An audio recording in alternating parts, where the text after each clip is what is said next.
guys! Welcome to my vlog! Ayan, at gumising ako ng maaga ngayon kasi today yung aming getaway. I mean, short trip. Ano lang naman, 2 days and 1 night. So, since weekend ngayon, Saturday. So, ayan, impake na ako ng aming dadalhin kagabi. So, ready na siya lahat. So, yung mga anak ko nasa baba na at nabihisan ko na rin sila. Ako na lang hindi. And hindi na rin kami mag-breakfast para hindi kami matraffic sa daan. Hindi naman masyadong malayo. Hindi naman siya out of town and within this area. Pero mga, I think, 2.5 hours from our house. So, yun. Ano lang, parang extended celebration to ng aming anniversary last week. Yan, kasi sabi ng asawa ko, nung anniversary namin, kumain kami sa restaurant. Yun nga, nakita nyo sa vlog. Ayan, kasi kami lang, wala yung in-laws ko out of town din sila kasi anniversary din nila before ng our anniversary. So, nag-out of town din sila. So, kami lang. So, cancel muna namin yung aming trip. So, kumain lang kami sa labas sa aming favorite restaurant. So, sabi niya, next Saturday na doon natin extend yung ating overnight vacation. So, ayun. So, mag-ready na ako. So, we'll see you later. Alright guys, I'm back. Ayan, ready na ako. At ready na rin sila sa baba. At naghihintay na sila. Sabi na ako, ang tagal ko daw. So, ayan. So, andun na yung aming mga luggage, mga gamit sa van. So, let's go! So, ayan na nga guys, papunta na kami. So, nag-stop muna kami sa fast food para bumili kami ng breakfast kasi hindi kami nag-breakfast bago kami umalis kasi nga para hindi kami matraffic. Pero wala naman palang traffic. Ayan, sobrang luwag ng daan at nakita nyo naman ang aking mga anak ay sobrang excited sila.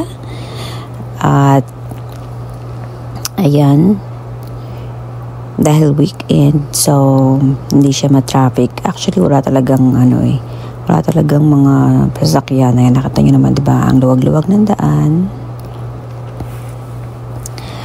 So, ito na nga, malapit na kami at ito na ang aming hotel. Tingnan naman ang view. Super ganda. Ang view niya is sa mountain. Diba? Tapos, ito yung kabuuan nung aming hotel. Hindi talaga siya talagang hotel na hotel. Parang bahay lang. Parang ganun. So, ayan na, excited na ang aking baby girl at tinan nyo at parehas kami ng outfit today na dress. So, ito ang kanilang lobby. Sobrang linis at sobrang bango pa. At yung kanilang mga staff ay super accommodating and friendly. Ayan, pupunta na kami sa aming room. So, ito na nga, meron silang maliit na coffee maker. May coffee din. At ayan ako, hello.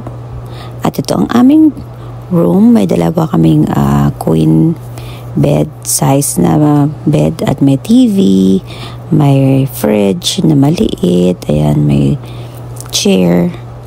At ito ang view sa aming labas.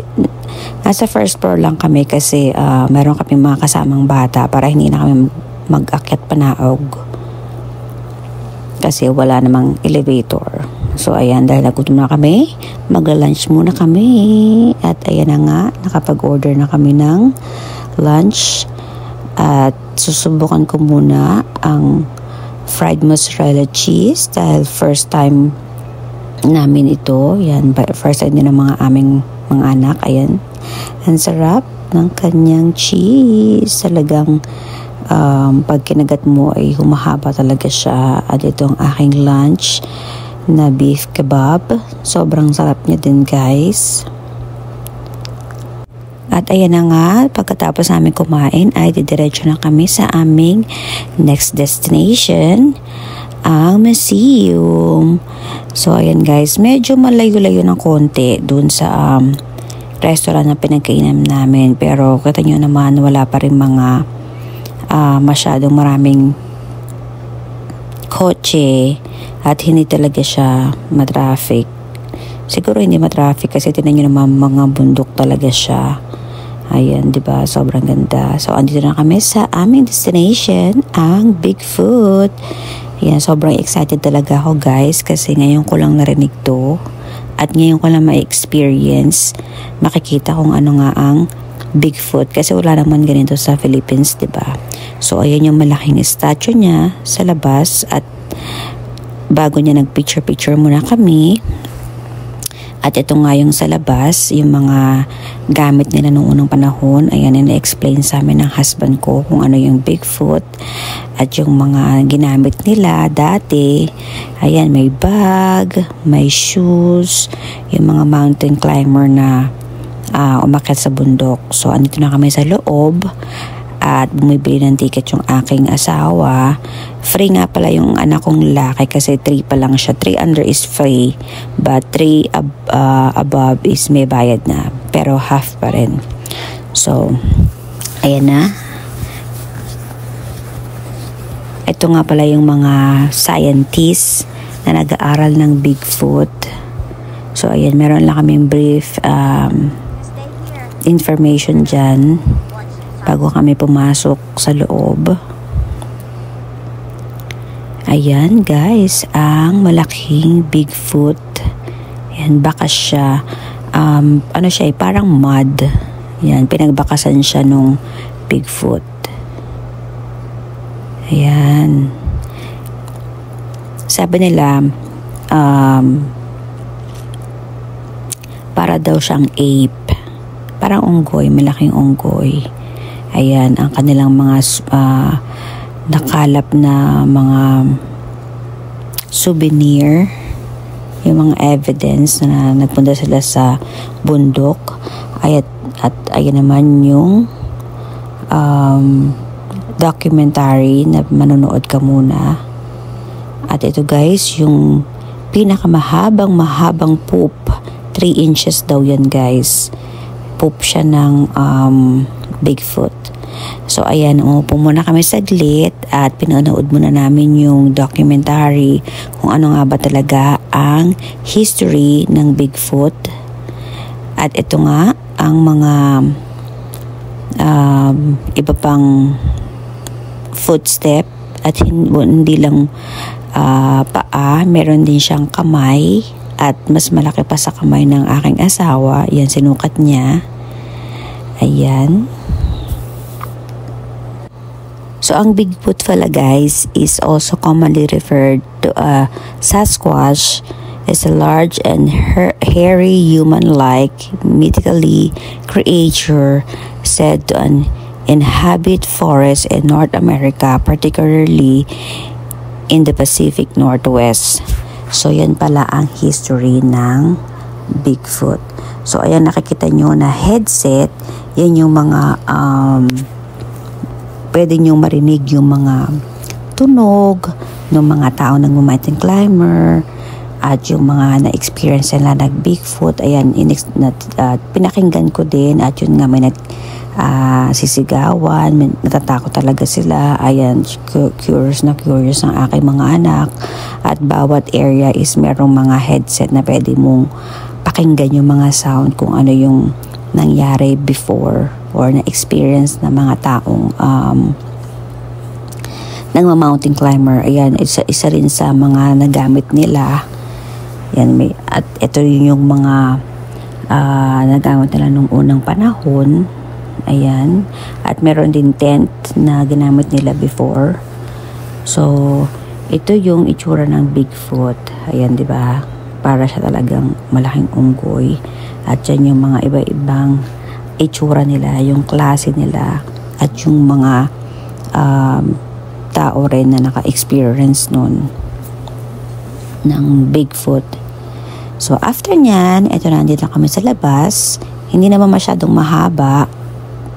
So ito yung kanilang mga souvenir na pwede mong bilhin. Yan, meron silang mga t-shirt, may mga cup, may t-shirt na pambata, may adults, at ayan ang kanilang mga stuffed toys. At ang kanilang mga books, stickers, ayan, may mga pang kids pa na laruan. So ayan. At pagkatapos niyan ay nagutom na rin kami. So dumiretso na rin kami sa restaurant dahil 6 PM na. Pero kita nyo naman guys, maliwanag pa rin siya.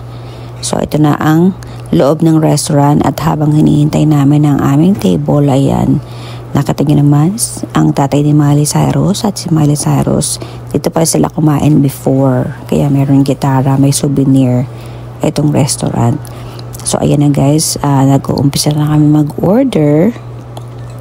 At ito ang hindi ko pinalampas, ang kanilang green fried tomato, dahil ang kanilang signature sauce daw is spicy. At ito naman ang garlic bread na may marinara sauce. So ayan na nga guys, titikman ko na kung masarap siya. Ayan, nakatikim na ako ng mga before nito sa iba't ibang restaurant. So pare-pares lang naman silang fried green tomato, pero ang pinagkaiba lang nila is yung sauce nila. Iba-iba naman sila ng flavor, or iba-iba sila ng recipe ng sauce. Ito medyo may pagka-spicy ng kaunti, which is okay naman siya. So ayan, tinitikman ko na rin ang kanilang garlic bread na sobrang cheesy, at masarap din siya i-combine dun sa marinara sauce. At hindi lang yun, nag-order din kami ng pizza at pizza margarita para sa aking asawa, at chicken alfredo para sa aking mga kids. So ayan na nga guys, tapos na kami kumain, at hindi rin namin naubos ang aming pagkain dahil marami na, at pagod na rin ang aking mga anak. So sabi nila, bumalik na kami sa aming hotel, at excited na silang manood ng TV. At ako rin guys, pagod na ako sa kakadaldal, at gusto ko na rin magpahinga dahil ang aga ko pang nagising kaninang umaga. So ayan guys, see you tomorrow. Good night. So ayan na nga guys, second day namin, at bago kami umuwi is kakain muna kami ng breakfast. Kaso may nangyari dahil yung aking bunso ay masama yung kanyang pakiramdam. Yung paggising niya ay meron siyang lagnat. May sinat siya ng konti. So imbes na kakain kami dyan sa loob ng restaurant, nag-take out na lang ako ng pagkain namin mag-asawa, at ayaw rin nilang kumain. Gusto na daw nilang umuwi. Dapat dadaan pa kami sa farm, kaso gusto na daw nilang umuwi dahil pagod na daw sila. So ito yung aking in-order, waffle with chicken, at yung sa aking asawa naman is hamburger, kasi hindi naman talaga siya sanay kumain ng breakfast. So yun lang daw gusto niya kainin. So kumain muna kami sa parking lot bago kami umalis. So nakikita niyo naman guys, hindi siya masyadong matraffic, at wala talaga siyang masyadong mga sasakyan kasi nga weekend. Dadaan pa sana kami sa farm, kaso ayaw na ng mga anak ko, at gusto na talaga daw nilang umuwi. So sabi namin, sige, next time na lang. Ayan na nga, at medyo matamlay yung aking anak ko dyan.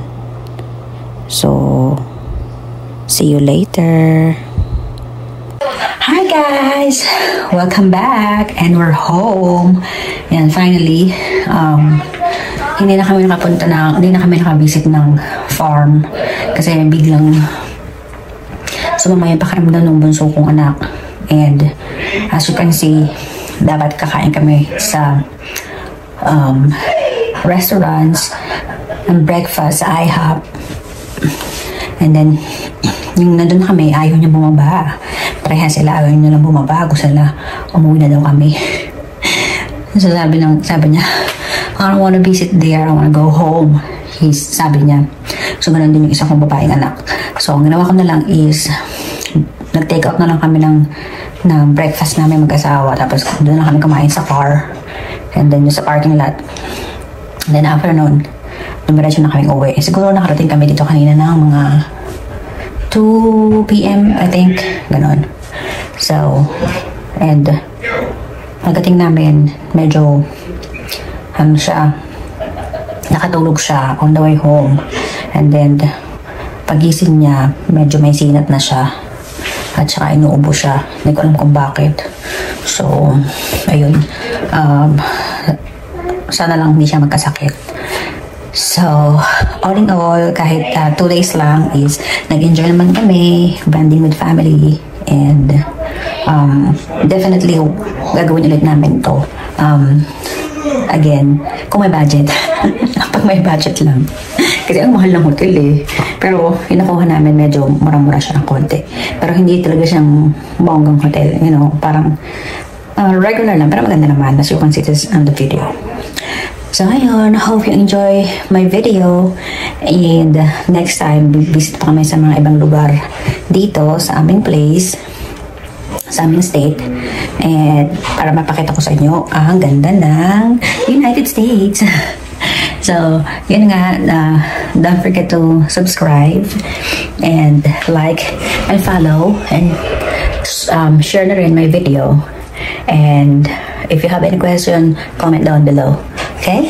So, remember, be kind and see you on my next vlog. Bye!